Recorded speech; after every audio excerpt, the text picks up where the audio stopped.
নূর হোসেন ভাই কমেন্টে লিখেছে, সবজি বাগানের কলিং কি খুলেছে নাকি ভাই, জানাইবেন একটু।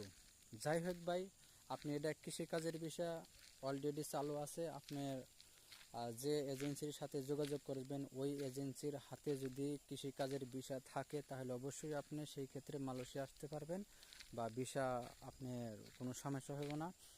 এরপরে যদি আপনাকে মিথ্যা কথা বলে মেডিকেল করায়, সেটা হয়তো দেখা গেছে যদি তার হাতে, ওই এজেন্সির হাতে ভিসা না থাকে, আপনাকে যদি মিথ্যা কথা বলে মেডিকেল করে আপনি যদি না আসতে পারেন, সেটা পরবর্তীতে হয়তো আমার আবার রিপ্লাইং আপনি কমেন্টে লিখবেন, ভাই আপনি বলেছিলেন ভিসা আছে, কৃষি ভিসা, কিন্তু আমি তো যাইতে পারলাম না। তবে যাই হোক ভাই, আপনি অবশ্যই ভাইবা বা সব কিছুই চিন্তা ভাবনা করে বা সব কিছু জিজ্ঞেস করে আপনি এজেন্সির সাথে লেনদেন করবেন, বা টাকা পয়সা পাসপোর্ট অবশ্যই আপনি জানা শোনাই লেনদেন করবেন।